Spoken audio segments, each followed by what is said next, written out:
The wooden floorboards of the coastal house groaned beneath Julian's weight, a familiar, hollow rhythm that echoed the silence he had carried across state lines. Autumn had settled heavily over the Maine coastline, stripping the birches of their golden armor and leaving behind stark, skeletal frames against a slate-gray sky. At 34, Julian found himself standing at the precise intersection of exhaustion and awakening, a place where the scaffolding of his carefully constructed life had finally begun to fracture under the sheer gravity of unexpressed grief. He had retreated to this forgotten cottage not to escape the world, but to finally look his own shadow in the eye. The air tasted of salt, damp cedar, and the bitter copper of old secrets. Every corner of the room held the ghost of who he used to be. Before the divorce, before the hollow success of a career built on empty praise, and before he learned how effectively a man can live while entirely numb. He poured a finger of bourbon into a heavy glass, watching the amber liquid catch the dying light of the afternoon. There was a profound, terrifying beauty in this absolute isolation. It was as if the universe had stripped away every distraction, leaving him raw, exposed, and utterly accountable for the wreckage of his own choices. He knew that the path toward any genuine healing could not begin with easy answers or swift consolations. It required a descent into the dark, quiet basement of his own heart, where the truest, most vulnerable version of his humanity was waiting to be reclaimed. Later that evening, as the fog rolled in from the Atlantic and pressed heavy fingers against the glass, the solitude was shattered, not by a sound, but by the sharp, undeniable memory of Clara. She had been the only person who ever truly saw beneath his armor, piercing his emotional defenses with a fierce, unapologetic tenderness that had both terrified and saved him. Their relationship had never been simple. It was forged in the crucible of late-night confessions, tangled limbs and unmade beds, and a visceral intimacy that left them both breathless and undone. Thinking of her now, Julian felt a sharp physical ache in his chest, a reminder that desire was not merely a physical hunger, but a profound yearning to be known in all one's shattered pieces. He remembered the exact texture of her skin under the moonlight, the desperate cadence of their breath, and the way she whispered truths he had spent a lifetime running from. Yet, the tragedy had been their mutual fear of surrender. The way they weaponized their own flaws to push each other away just as the warmth became too intense to bear. Sitting by the dying embers of the fireplace, Julian realized that his current isolation was a direct consequence of that cowardice. He had chosen safety over passion, distance over depth, and in doing so, had slowly starved his spirit. The memory of Clara acted as a mirror, reflecting the dormant fires he had tried so desperately to extinguish, demanding that he finally acknowledge the fierce, eating pulse of his own capacity to love and be desired. As if conjured by the sheer weight of his longing, a soft knock echoed against the front door, cutting through the low roar of the coastal winds. Julian froze, his heart hammering against his ribs like a trapped bird. When he opened the heavy wood, there she stood, water droplets catching in her dark hair, her eyes wide with a mix of exhaustion and an unmistakable, fierce resolve. Clara had found him.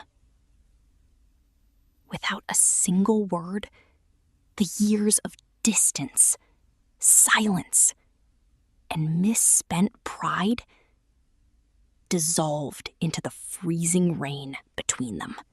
She stepped inside, and the small cabin instantly contracted into a universe populated solely by the heat of their bodies and the electric tension of unfinished business.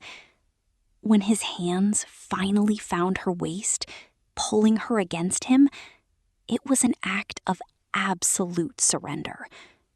The physical embrace was heavy with history, a desperate, aching collision of skin, breath, and raw hunger that spoke of everything they had left unsaid. Every touch was an admission of guilt, a silent confession of how thoroughly they had ached for each other in the dark. In that charged, breathless space, the boundary between pain and pleasure blurred entirely. Their kiss was deep, bruising, and redemptive, tearing open old wounds only to pour the soothing balm of pure presence directly into them. It was an intimate reckoning, a mutual stripping away of defenses where neither could hide behind masks anymore, bound together by the terrifying, beautiful certainty that they had finally found their way back to the only truth that mattered. Later, wrapped in a coarse wool blanket before the crackling hearth, the frantic storm outside mirrored the profound emotional quiet that had settled over them. They lay together on the worn rug, their bodies fitting together with an instinctive, haunting familiarity that defied the years they had spent apart. Running his fingers through her damp hair, Julian felt a strange, unfamiliar lightness take root in his chest. The shame that had choked him for so long began to evaporate, replaced by a quiet, steady realization that our scars do not define our capacity for grace. They are simply proof that we survived. Clara traced the lines of his palm, her touch gentle yet grounding, reminding him that love in adulthood is not about perfection, but about the courage to show up broken and allow someone else to help carry the weight. They spoke in low, hushed tones, trading confessions that had long festered in the dark, admitting their fears, their failures, and the quiet despair of trying to build lives divorced from their truest selves. In that vulnerability, there was no judgment, only a deep, abiding mercy. The physical intimacy they had just shared was no mere escape. It was the sacred language of their reconciliation, a physical manifestation of forgiveness that bridged the chasms of time and doubt. Julian looked into Clara's eyes and saw not the ghosts of their past mistakes, but an expansive, unbroken horizon, a testament to the fact that even the most fractured souls can find their way back to wholeness through the radical, transformative power of honest, unvarnished love. By the time the first pale streaks of dawn began to slice through the heavy maritime fog, painting the ocean in shades of pearl and amethyst. The storm had completely spent its fury. Julian stood at the window with a steaming cup of coffee in his hands, watching the world awaken with a pristine, washed-clean clarity. Clara was still asleep on the sofa, her breathing deep and untroubled, enveloped in the quiet peace that had eluded them both for years. He felt an overwhelming wave of gratitude wash over him, not just for her unexpected arrival, but for the courage he had finally summoned to face his own internal darkness. This night had not merely been a reunion of two old lovers. It had been a crucible of rebirth, burning away the residual debris of a life lived half asleep and leaving behind a fertile ground for something genuine to grow. He knew the road ahead would not be without its challenges, that healing was an ongoing practice rather than a static destination. But the paralyzing dread that had previously defined his days was gone. In its place was a steady, luminous hope. He looked back at Clara, then out toward the vast, open expanse of the ocean, feeling a profound alignment between his inner landscape and the waking world. Their journey had closed with the surrender of their illusions, and as the morning sun crested the horizon, Julian took his first deep, unburdened breath of a brand new life, ready to step forward into whatever light awaited them. The autumn air in the valley carried the sharp, damp scent of decaying oak leaves and distant wood smoke, a fragrance that always felt like an unmooring. Julian stood on the porch of the dilapidated cabin he had inherited from an uncle he barely knew, watching the mist slowly lift off the serpentine curves of the river below. Years of living within the frantic, neon-soaked pulse of Chicago had hollowed him out, leaving behind a profound weariness that sleep could never quite cure. He had returned to this forgotten corner of Ohio, not out of nostalgia, but out of a desperate, quiet necessity to dismantle the architecture of his own regret. Every shadow stretching across the warped floorboards seemed to whisper of choices unmade and words left unspoken. A ghost gallery of his own making. The silence here was not peaceful initially. It was a loud, accusing void that forced him to confront the jagged edges of his past, the relationships he had fractured through a stubborn refusal to be vulnerable, and the cold distance he had cultivated as armor against a world that had once deeply wounded him.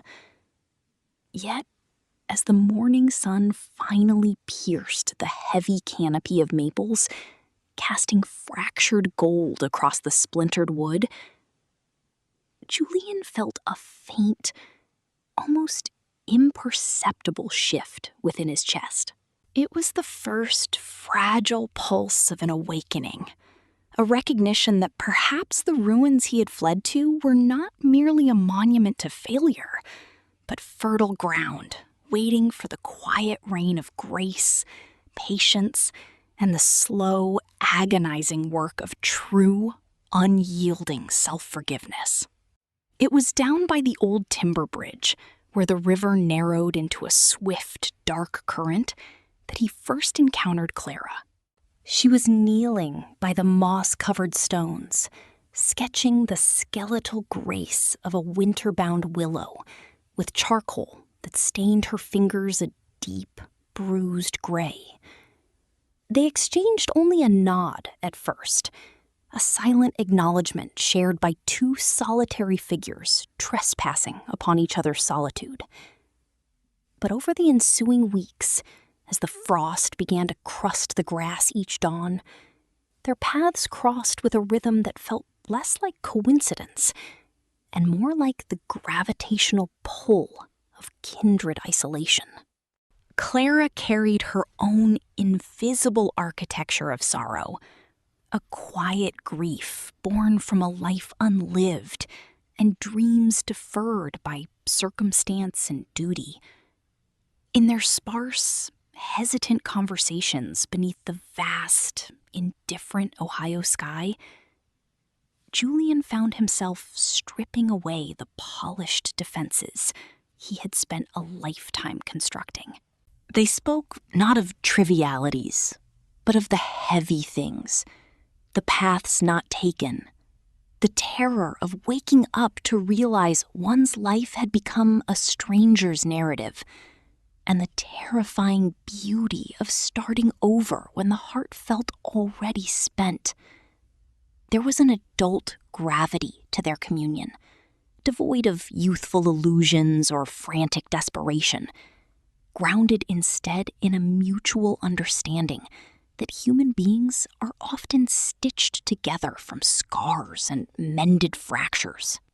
In sharing the unspoken geography of their wounds, they began to weave a fragile bridge of empathy across the chasm of their individual loneliness, discovering that being truly seen by another person is both the most terrifying and the most healing experience the world has to offer.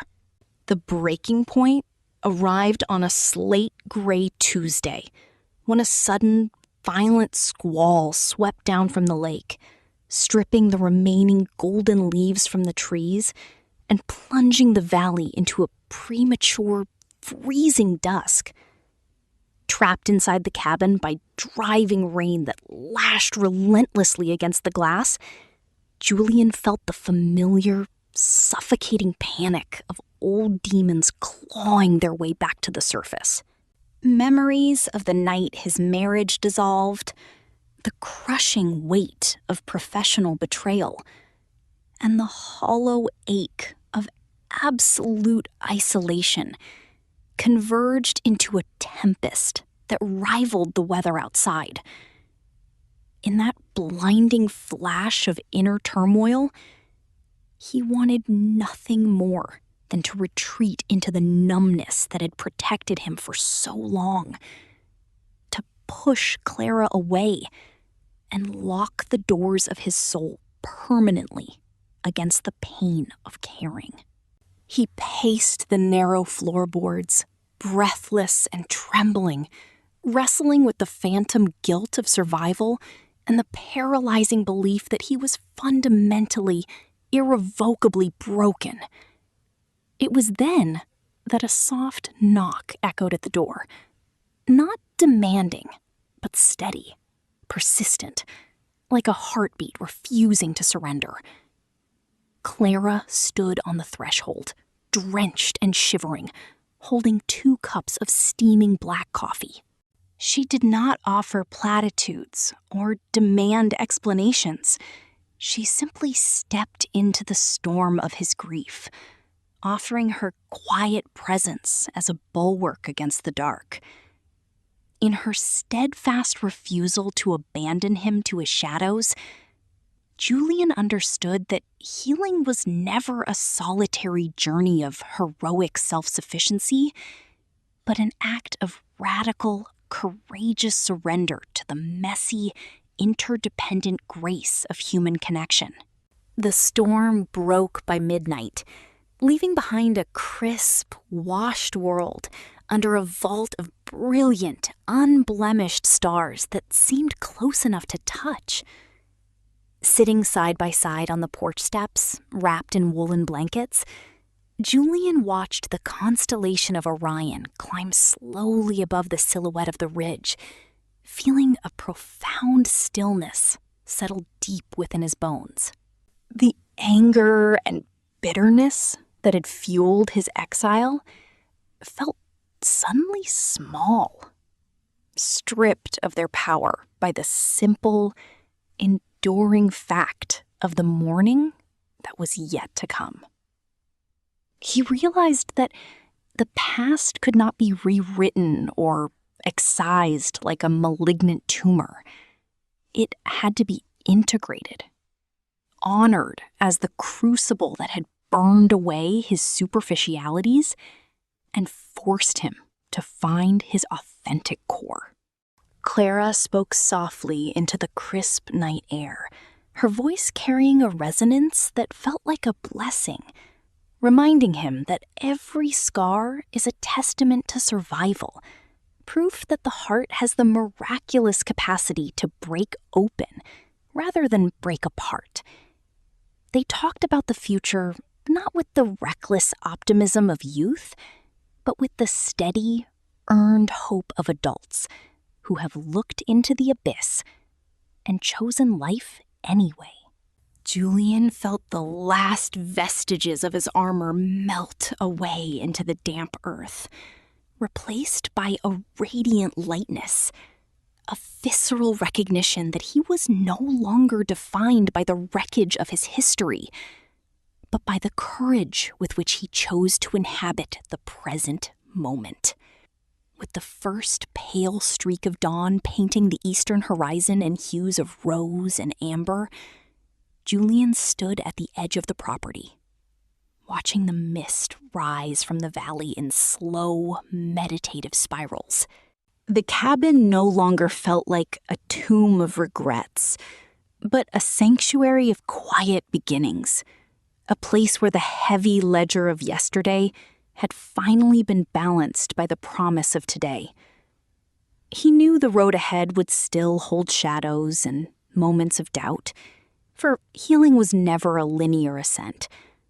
But he walked with a new, unshakable grace, his spirit anchored in the hard-won truth of his own resilience. Clara joined him, her hand brushing softly against his in a silent promise of companionship that asked for nothing and offered everything. Together, they looked out over the vast, awakening landscape, a sprawling American wilderness that seemed to breathe with them, mirroring the infinite possibilities of a second chance. Julian took a deep, steadying breath of the pine-scented morning air, feeling the vibrant pulse of life thrumming through his veins with undeniable clarity. He was ready now, not because the world had suddenly become gentle, but because he had finally found the courage to be gentle with himself, stepping forward into the golden light of an unwritten future, fully awake, fully alive, and profoundly, beautifully healed. The Chevrolet rolled to a quiet halt at the edge of the gravel drive, its engine clicking as the metal cooled in the fading autumn light. Julian sat behind the steering wheel for a long moment, his hands resting on the worn leather of the dash, watching the pale golden weeds sway in the chill wind sweeping down from the foothills. This valley had not changed, yet it felt entirely alien, coated in the quiet dust of years he had spent running from his own shadow. The farmhouse stood before him like a weathered sentinel, its white paint peeling away to reveal the gray cedar beneath, bearing witness to every storm and silence that had defined his childhood.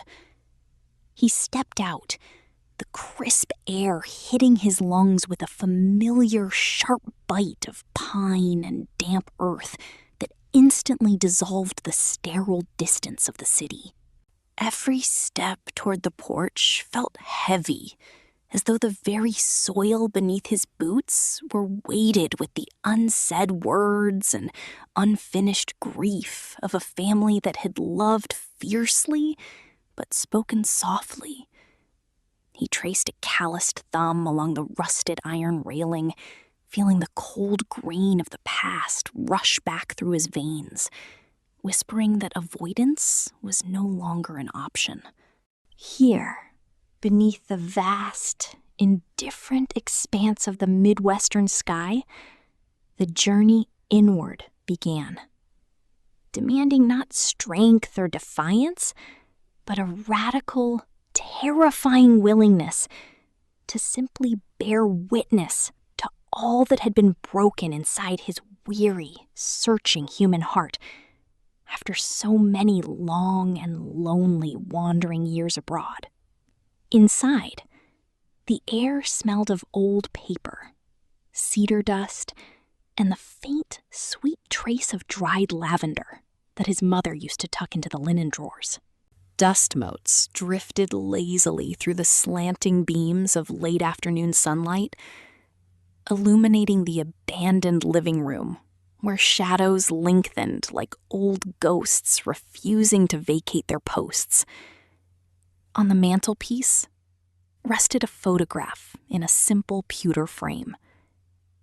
His father stood beside the old tractor, smiling a rare, open smile that Julian had almost forgotten existed beneath decades of furrowed worry.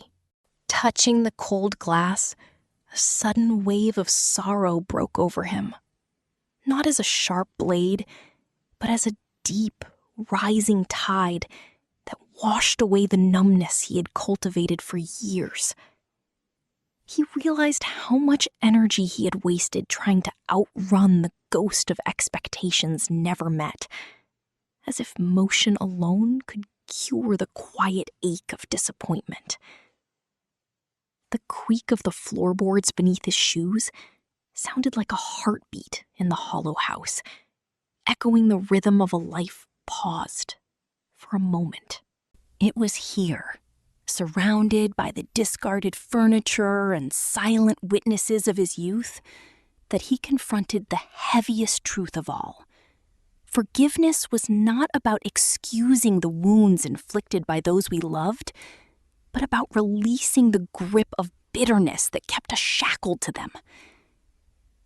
With trembling fingers, he set the photograph back down, sensing for the very first time that the past was not an anchor dragging him under, but a quiet harbor where he could finally rest his tired soul. Stepping out onto the overgrown lawn, he walked toward the old oak tree near the eastern boundary, where he used to carve his initials into the thick bark.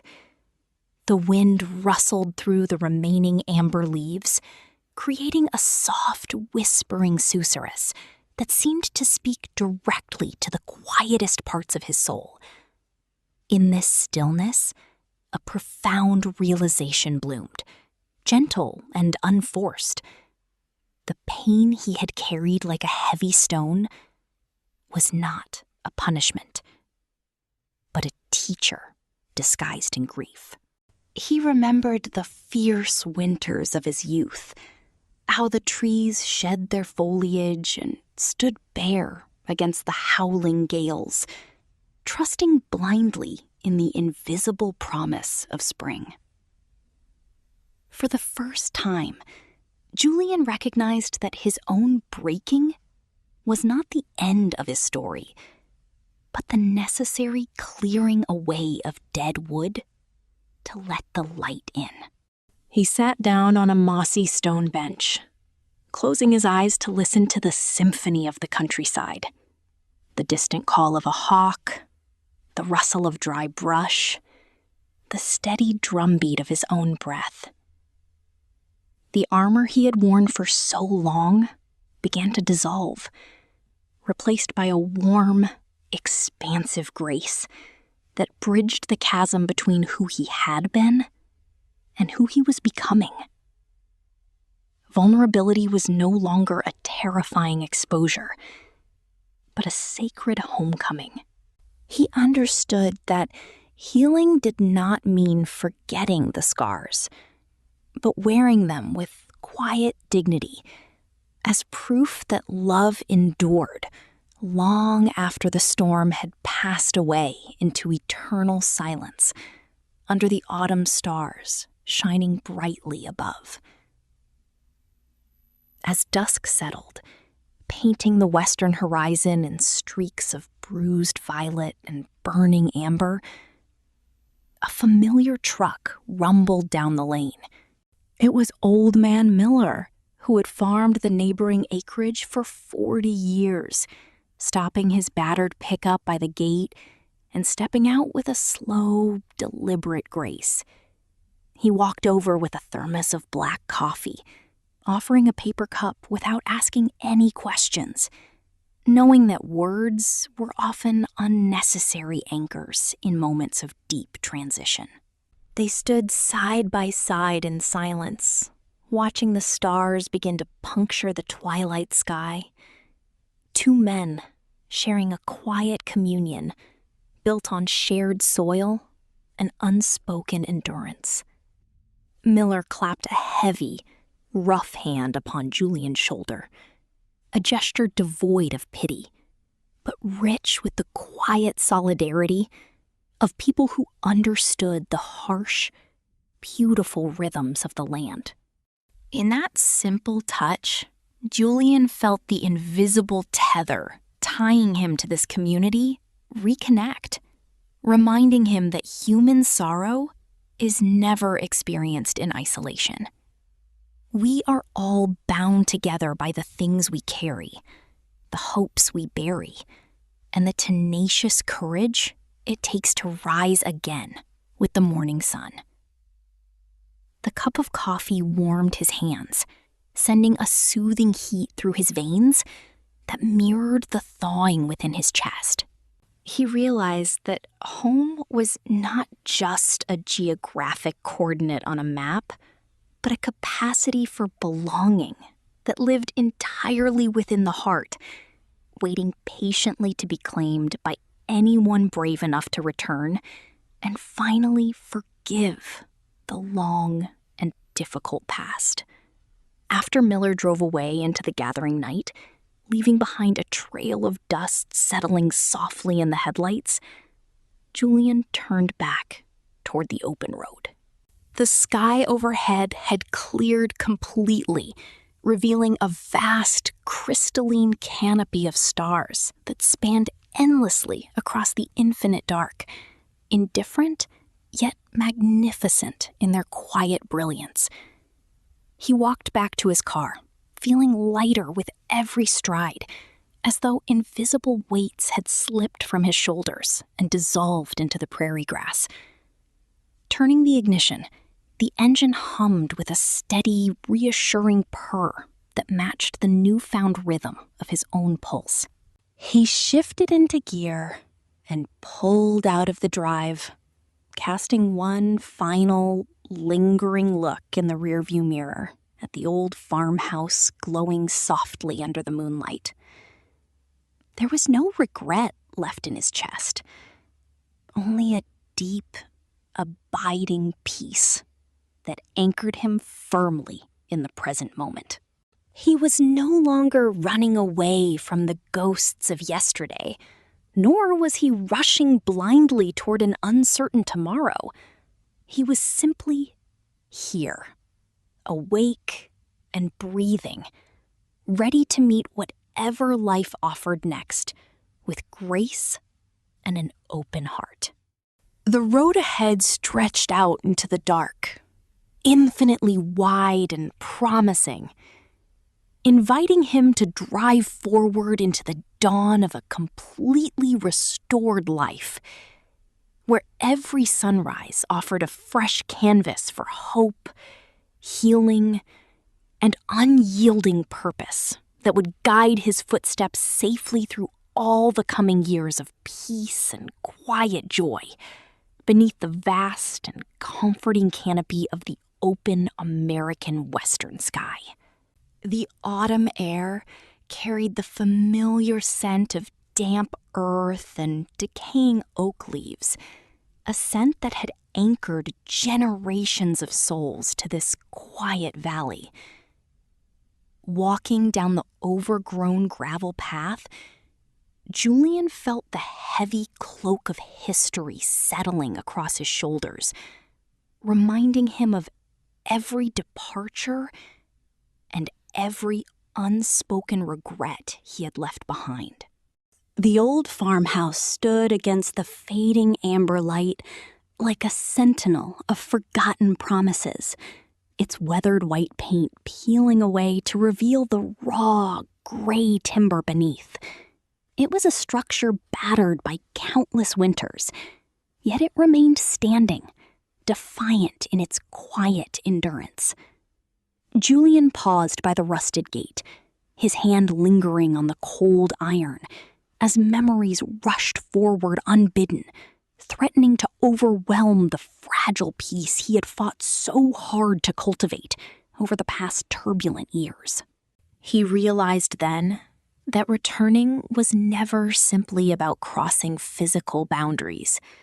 It was an intimate reckoning with the ghost of who he used to be.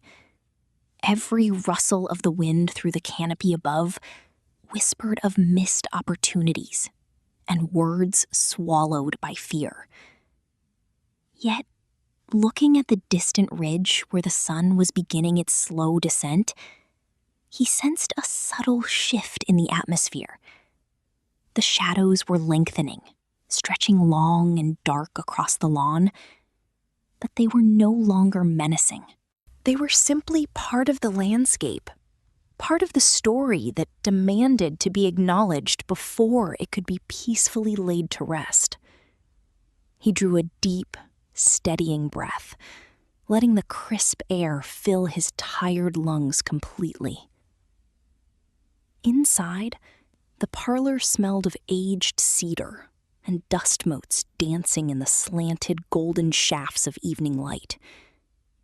Stepping across the threshold felt like stepping backward into a dream where time had suspended its relentless march.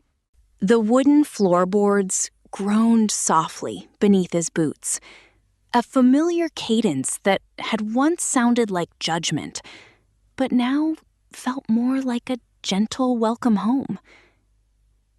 On the mahogany mantelpiece rested a small, tarnished silver pocket watch, stopped at precisely 4:10. Frozen, the afternoon his father had walked out into the rain and never returned. For years, Julian had carried that absence like an open wound, letting bitterness define the contours of his heart.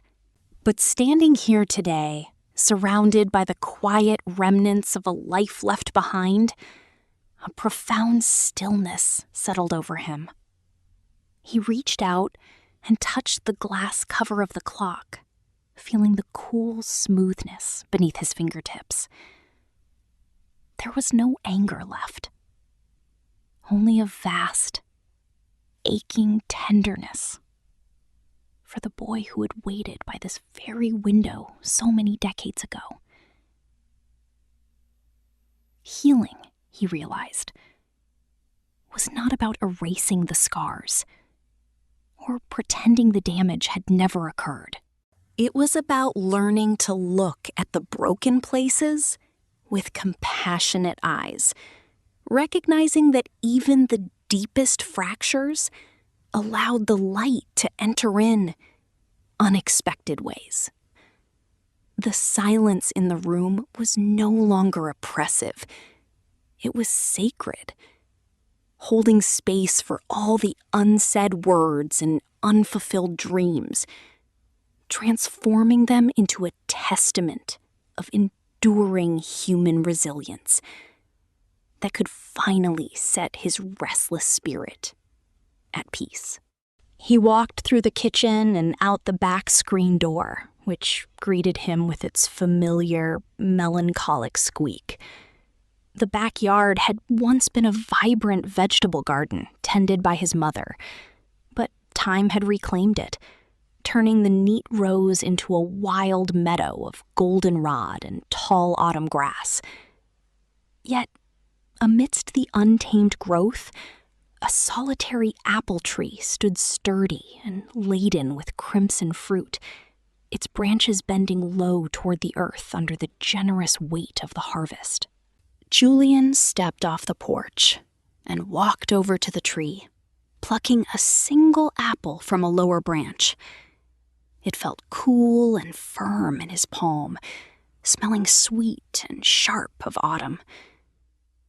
Biting into it, he tasted the tart juice mingled with the rich, dark soil that had nurtured its roots through every harsh frost and scorching drought.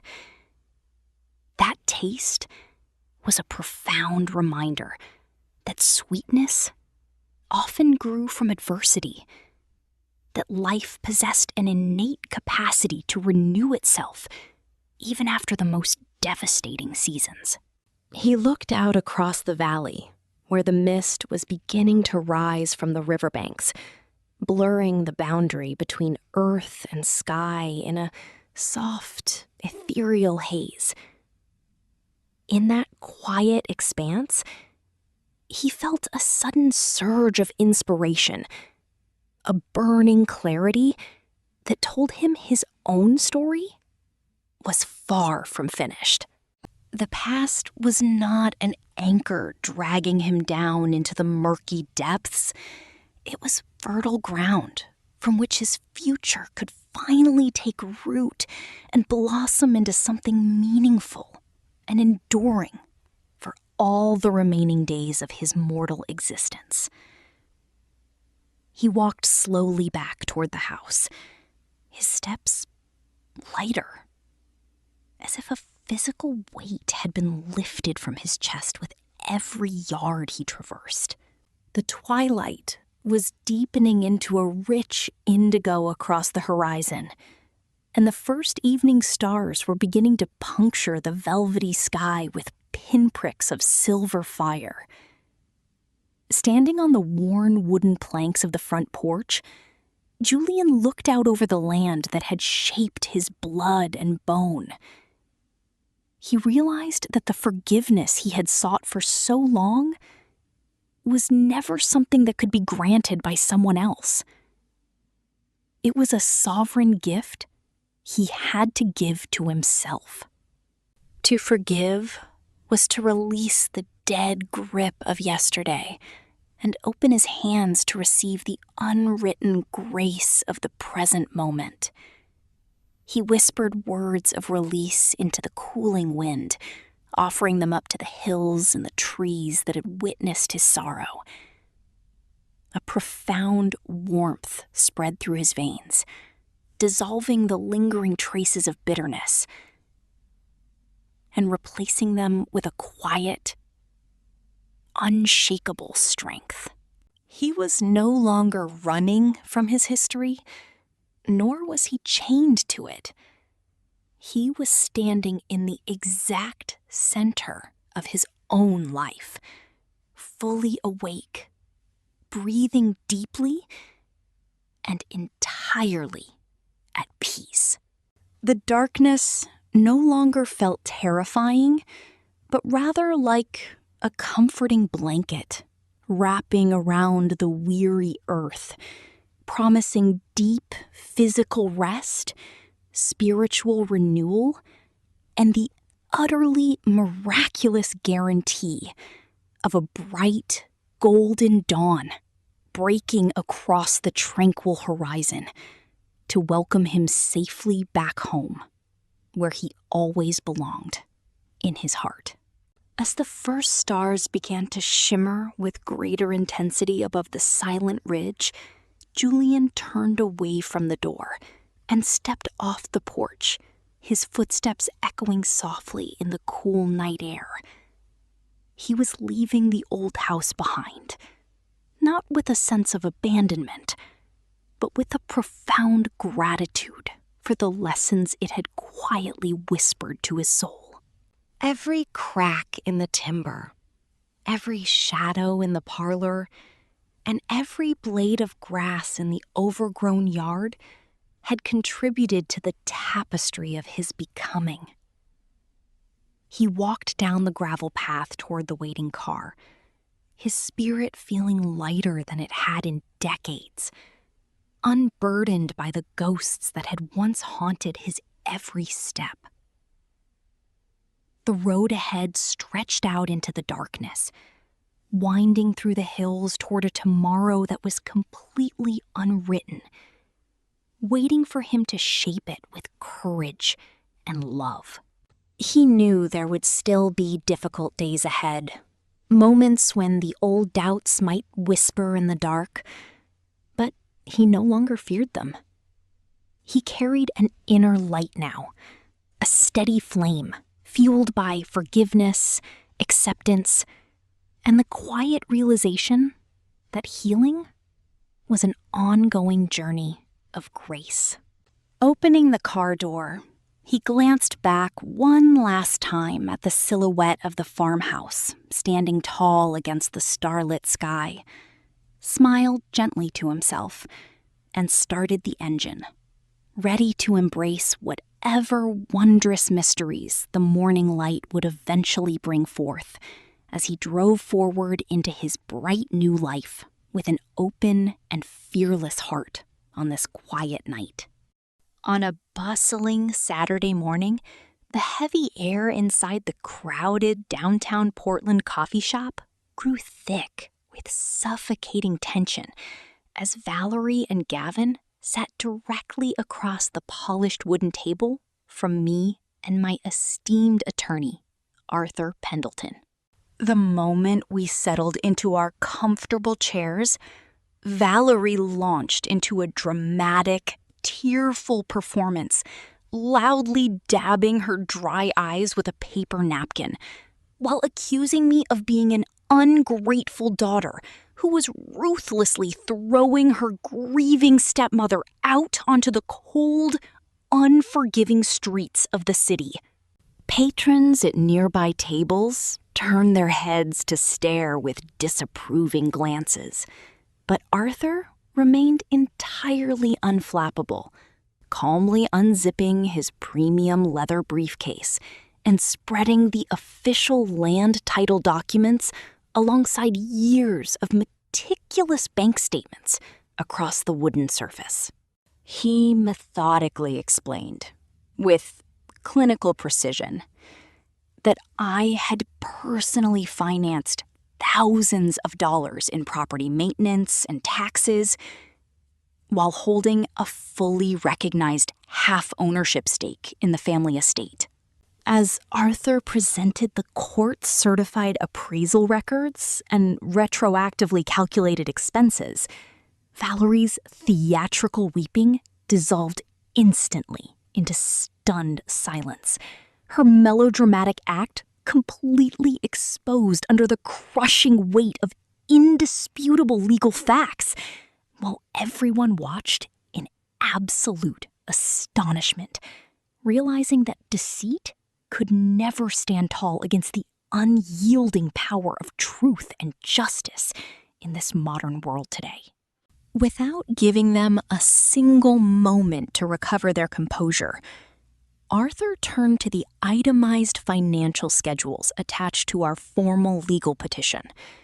With unyielding clarity, he detailed every single dollar I had spent over the past 2 tumultuous years to keep the family home structurally sound and legally protected from tax foreclosure.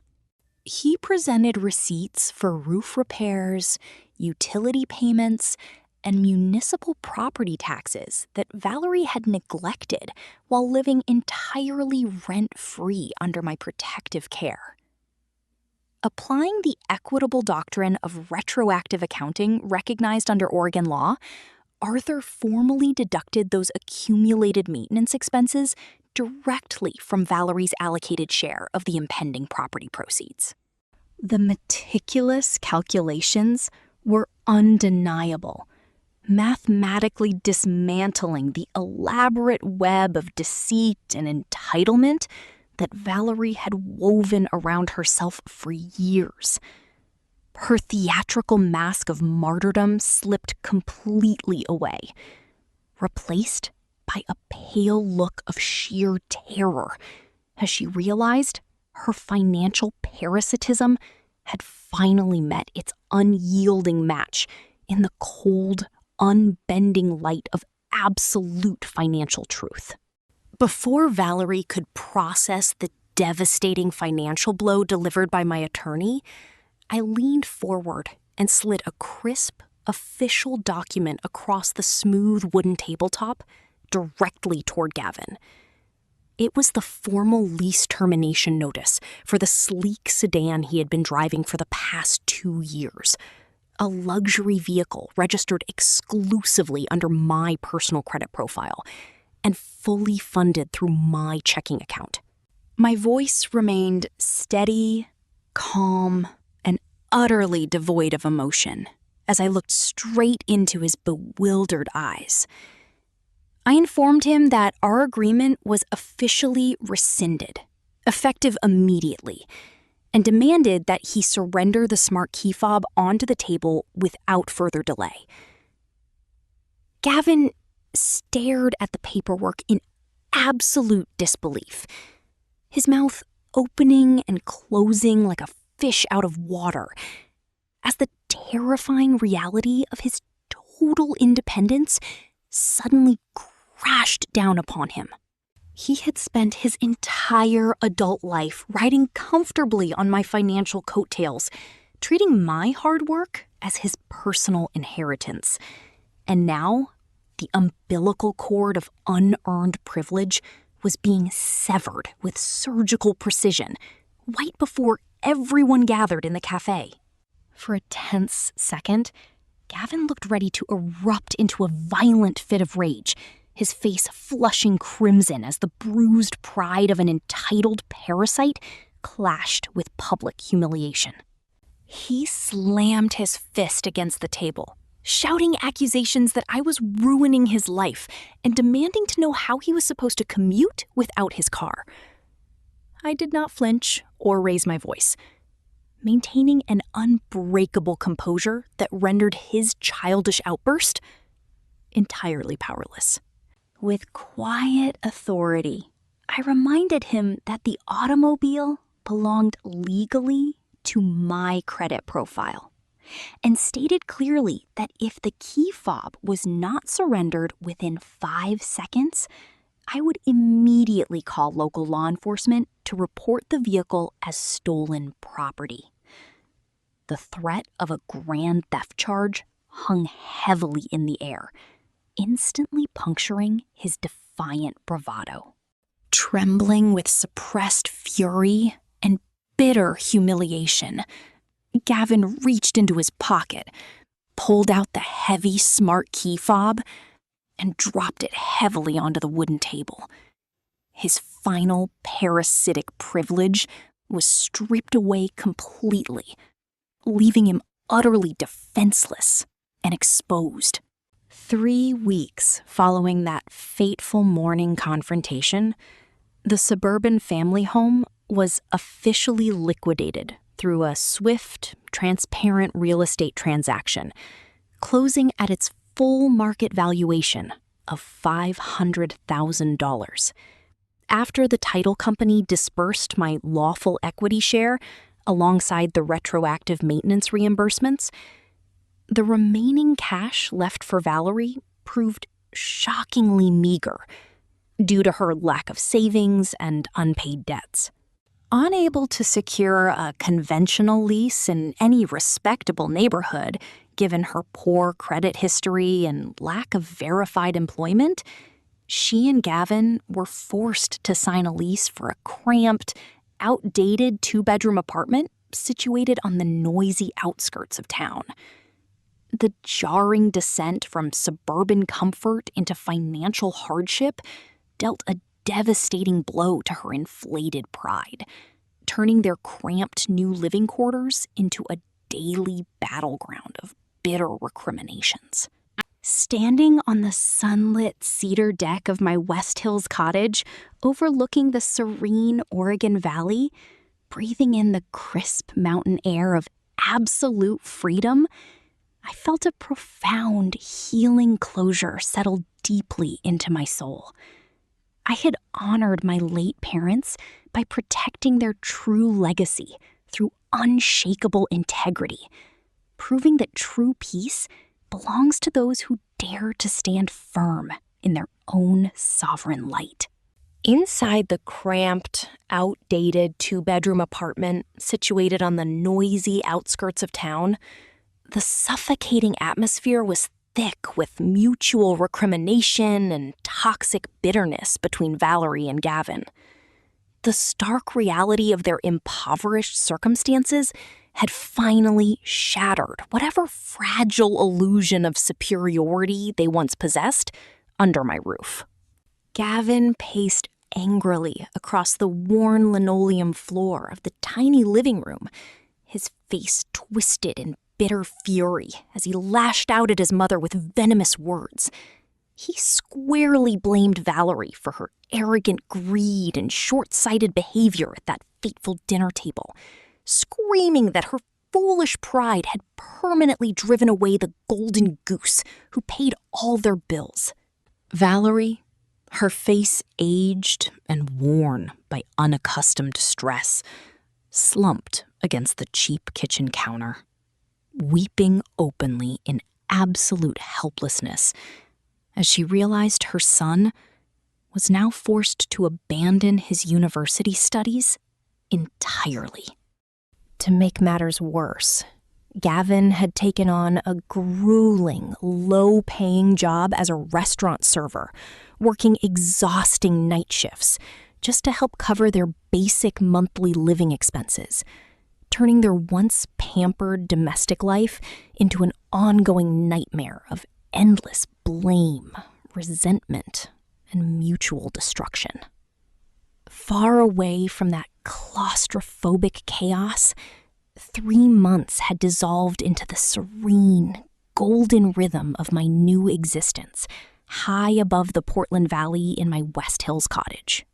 Early morning sunlight broke gently through the lingering mist, casting brilliant golden beams across the expansive cedar deck and illuminating the dewy grass of my spacious hillside yard. I sat comfortably in a rustic wooden rocking chair, wrapped in a cozy knitted shawl, holding a warm ceramic mug of freshly brewed artisan coffee between my palms. My dearest friend Antoinette had driven up early to join me, and we sat together in companionable silence, savoring the profound stillness that enveloped the emerald evergreen forest surrounding us. Before us, the breathtaking panoramic view of the valley stretched outward like a living oil painting, bathed in the soft, cleansing light of a brand new dawn. There was no lingering tension in the air, no walking on eggshells, and no demanding voices echoing down the hallway. There was only the sweet rustle of pine needles in the crisp mountain breeze, whispering absolute freedom and welcoming a deeply restorative chapter of peace into my healing soul. Later that afternoon, a brief administrative update arrived via email from my attorney, Arthur Pendleton, offering a quiet glimpse into the stark reality of how Valerie and Gavin were currently managing their ruined lives. Through his professional network, Arthur learned that Gavin was struggling immensely with his grueling restaurant job, exhausted by long hours on his feet serving impatient customers, while mourning the comfortable life he had squandered. Valerie was similarly trapped in a cycle of endless exhaustion, working exhausting night shifts as a retail department cashier just to scrape together enough money for their monthly rent and meager groceries. Stripped of my father's earnings, my steady financial backing, and the cozy cushion of unearned privilege, the unyielding weight of real-world economic survival had utterly crushed their arrogant expectations. They were finally forced to face the direct, unavoidable consequences of their own unrelenting entitlement, discovering too late that a life built entirely on exploitation and parasitism inevitably collapses when the host refuses to be consumed. Hearing of their humble, struggling circumstances brought no malicious joy, only a quiet confirmation that justice had naturally restored balance to the world. Reading Arthur's update on my tablet screen, I felt not a single shred of guilt or hesitation, but rather a profound, unshakable wave of emotional closure washing deeply over my spirit.